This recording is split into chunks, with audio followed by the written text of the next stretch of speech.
و مولانا محمد وعلى آلہ و اصحابہ و اہل بیتہ اجمعین۔ اعوذ باللہ من الشیطان الرجیم، بسم اللہ الرحمن الرحیم۔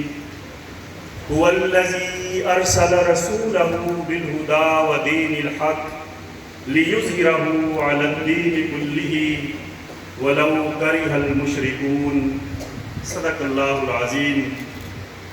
انتہائی قابل احترام محترم جناب سیف اللہ سائی صاحب، امیر جماعت اسلامی ضلع منڈی بہاولدین، انتہائی قابل احترام محترم چودھری ریاض فاروق سائی صاحب، محترم چودھری ریاض بڑیت صاحب، محترم سید اعجاز حسین خیالی صاحب، نذیر شراز صاحب، اور میرے انتہائی قابل احترام بزرگوں اور دوستوں، میں سب سے پہلے ان ارکان کے لیے استقامت کی دعا کرتا ہوں جنہوں نے ابھی قافلہ حق میں شمولیت کے لیے حلف اٹھایا کہ اللہ رب العالمین انہیں اپنے دین کی سربلندی کے لیے قبول فرمائے، اپنے دین کا خادم بنائے اور ان کی دنیا اور آخرت کی دونوں زندگیاں کامیاب کرے۔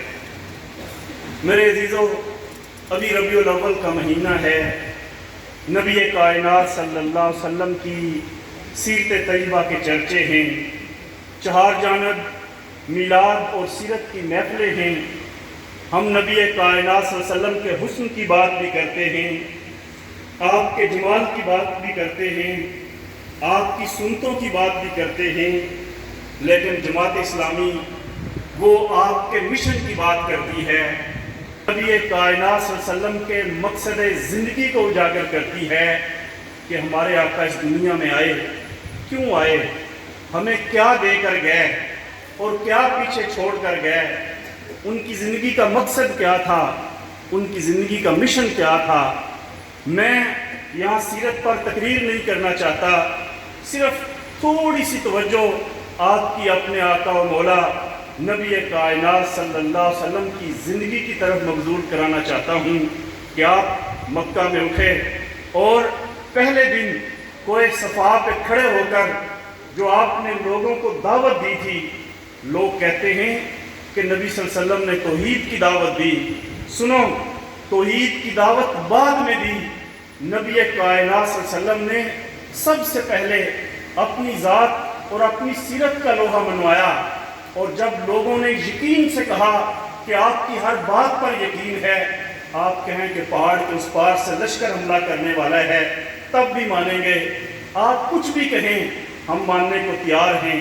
تو میرے آقا کی پہلی دعوت تھی، قولوا لا الہ الا اللہ تفلحون تملک العرب والعجم، لوگوں کہہ دو اللہ کے سوا کوئی خدا نہیں، اللہ کے سوا کوئی حاکم نہیں، اللہ کے سوا کسی کی حاکمیت نہیں، اللہ کے سوا کسی کا قانون نہیں، اللہ کے سوا کسی کا نظام نہیں، ایک اللہ کے نظام تلے آ جاؤ، کیا ہوگا؟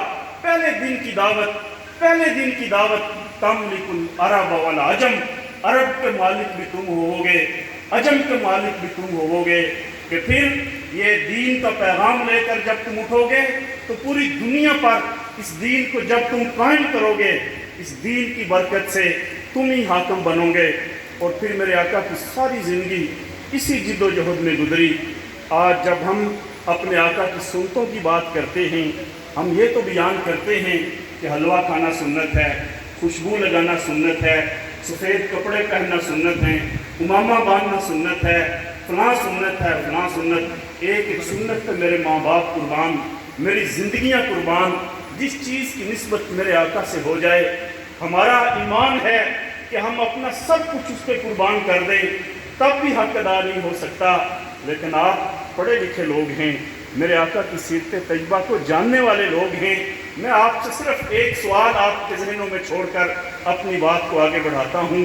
مجھے بتلاؤ وہ کون سی سنت تھی جس کی خاطر میرے آقا مکہ کی گلیوں میں پتھر کھاتے رہے؟ وہ کون سی سنت تھی کہ آپ لوگوں سے کہتے تھے خوشبو لگایا کرو، لوگ پتھر مارتے تھے، آپ لوگوں سے کہتے تھے ذکر کیا کرو، لوگ پتھر مارتے تھے؟ آپ لوگ اسے کہتے تھے بیٹھ کے کھانا کھایا کرو، دائیں ہاتھ سے پانی پیا کرو، اس لیے لوگ پتھر مارتے تھے؟ نہیں عزیزو، ان سنتوں سے نہ کل کسی کو اختلاف تھا، نہ آج کسی کو اختلاف ہے۔ اختلاف اس بڑی سنت سے تھا جس کی طرف میں آپ کی توجہ مبذول کرانا چاہتا ہوں۔ مجھے بتلاؤ وہ کون سی سنت تھی جس کی خاطر شاب ابی طالب نے 3 سال تک آپ قید و بند کی صحبتیں برداشت کرتے رہے؟ کس سنت کے لیے طائف میں آپ نے پتھر کھائے؟ اور کون سی سنت تھی جس کی خاطر آپ کو شہر مکہ سے ہجرت کرنا پڑی؟ کس سنت کی خاطر غار ثور میں قیام فرمایا؟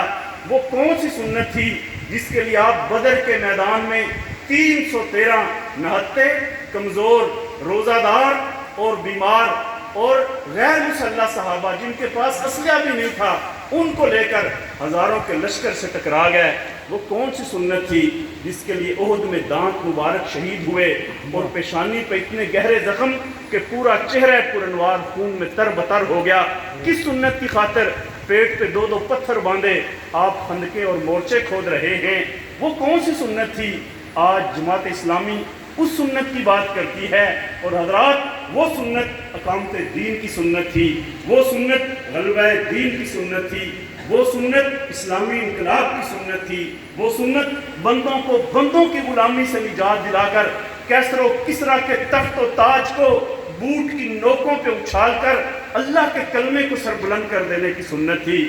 اور آج سید مودودی رحمۃ اللہ علیہ نے اسی سنت کی احیاء کے لیے یہاں آواز بلند کی، اس کے لیے قافلے کو منظم کیا، جماعت اسلامی کو بنایا، اور جماعت اسلامی نے زندگی کے ہر طبقہ میں طالب علم ہوں، وہ چھوٹے بچے ہوں، خواتین ہوں، اساتذہ ہوں، ڈاکٹر ہوں، انجینئر ہوں، پروفیسر ہوں، مزدور ہوں، کسان ہوں، ہر طبقے کے اندر جماعت نے یہی سوچ اور فکر قائم کی، اور سید نے ایک ہی بات کہی، ادخلوا فی السلم کافہ، کہ اسلام میں پورے کے پورے داخل ہو۔ کوئی شخص اسلام کے کسی ایک حصے کو لے کر بیٹھا ہے اور کہتا ہے کہ بس یہی اسلام ہے، کسی نے ایک چیز کو پکڑ لیا، کسی نے ایک چیز کو پکڑ لیا، لیکن علامہ اقبال کی فکر اور سید مودودی کی فکر یہ تھی کہ پورے کا پورا دین پوری زندگی میں اور زندگی کے ہر شعبے میں جب تک ہم قائم نہ کریں، غالب نہ کر دیں، اس وقت تک ہم مسلمان ہونے کا اور امتی ہونے کا حق ادا نہیں کر سکتے۔ کہ میرے آقا کی ساری زندگی، میرے آقا کے صحابہ کی ساری زندگی اور اسلامی تاریخ اٹھا کر دیکھیں، ہمارے تمام اکابرین کی ساری زندگی اسی جد و جہد میں گزری ہے کہ اسلام کو غالب کرنا ہے۔ اس لیے کہ جب اسلام غالب آتا ہے ہر چیز سدھر جاتی ہے، جس طرح کی حکومت ہوتی ہے اس طرح کے عوام ہو جاتے ہیں، اس طرح کے حالات ہو جاتے ہیں، اس طرح کی رائے بن جاتی ہے۔ حکمران عمر بن عبدالعزیز جیسے آ جائیں تو عوام بھی ویسے بن جاتی ہے، حکمران یزید جیسے آ جائیں عوام بھی ویسے بن جاتی ہے۔ یہ سب کچھ حکمرانوں پہ ڈیپینڈ کرتا ہے۔ اس لیے اسلام کا حق ہے کہ اسلام اپنے سچے دین کو غالب کرے۔ اور اسلام کیا ہے؟ اسلام ایک قانون ہے، اسلام ایک نظام ہے۔ اگر کوئی قانون اور کوئی نظام اس کو نافذ ہی نہ کیا جائے تو اس کا فائدہ کیا؟ لہذا اسلام نافذ ہونے کے لیے آیا ہے، اور جماعت اسلامی کی جد و جہد اسلام کے نفاذ کی جد و جہد ہے، غلبہ دین کی جد و جہد ہے، اسلام کو نافذ کرنے کی جد و جہد ہے۔ اور پھر یہ چودھری ریاض وڈیچ صاحب 1970 میں رکن جماعت بنے، 50 سال ان کے آپ کے سامنے ہیں۔ سید اعجاز حسین خیالی صاحب آپ کے سامنے ہیں، یہ ریاض وڈیچ فاروق سائی صاحب، یہ سیف اللہ سائی صاحب، یہ طالب علم تھے، جب سے اس جماعت میں آئے ہیں اپنی ساری زندگیاں اس جماعت میں کھپا دیں۔ اور کتنے بزرگ اور ہیں جو اس وقت آپ کے سامنے نہیں ہیں، یہ ساری زندگیاں جو کھپائی ہیں کس مقصد کے لیے کھپائی ہیں؟ کیا یہ اپنی ذات کے لیے کوئی چدراہٹ چاہتے ہیں؟ کیا یہ کسی ایک خاندان کے شخص کو وزیر اعظم بنانا چاہتے ہیں؟ کیا یہ کسی فیملی کو اقتدار میں لے کے آنا چاہتے ہیں؟ کیا یہ کسی شخص کے لیے اقتدار کی جنگ لڑ رہے ہیں؟ کیا مقصد کیا ہے؟ مقصد کیا ہے؟ اگر آپ سوچیں تو صحیح، ساری سیاسی پارٹیاں کوئی کسی ایک خاندان کو لے کے آگے آ رہی ہے، اس کے بیٹے کو، اس کی بیٹی کو، اس کے نواسے کو، فلاں کو، فلاں کو۔